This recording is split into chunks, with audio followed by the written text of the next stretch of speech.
ఆ సంస్థకి అట్లాంటి తప్పు చేస్తున్నటువంటి అప్పుడున్న యజమాని యొక్క బలహీనత గమనించాడు ఆయన. ఆ బలహీనతని మరింతగా ప్రొవోకేట్ చేసి చివరికి ఆ యజమాని ఆ పేపర్ అమ్ముకునేలా చేసి ఇందులో ఉన్నటువంటి టీడీపీలో ఉన్నటువంటి కొంతమంది చేత అందులో ఇన్వెస్ట్ చేయించి పేపర్ తీసుకున్నాడు.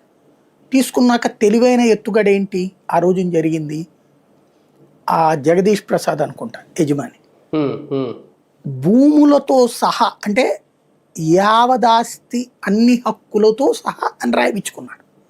రాయిపించుకుని అప్పుల పాలైన యజమానికి ఆ అప్పు తను తీర్చి పెడతానని చెప్పాడు అన్నమాట. ఎక్కడి నుంచి వచ్చినాయి ఈయనకి అంత డబ్బులు?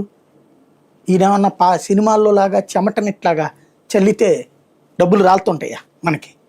సినిమాల్లో అయితే కనుక హీరో గారు ఓసారి ఇట్లా 4 ఇళ్లలో పేపర్ వేస్తాడు, 4 ఇళ్లలో పెట్రోల్ కొట్టొస్తాడు, పాల ప్యాకెట్లు వేయగానే డబ్బులు వచ్చేస్తాయి ₹1,00,00,000.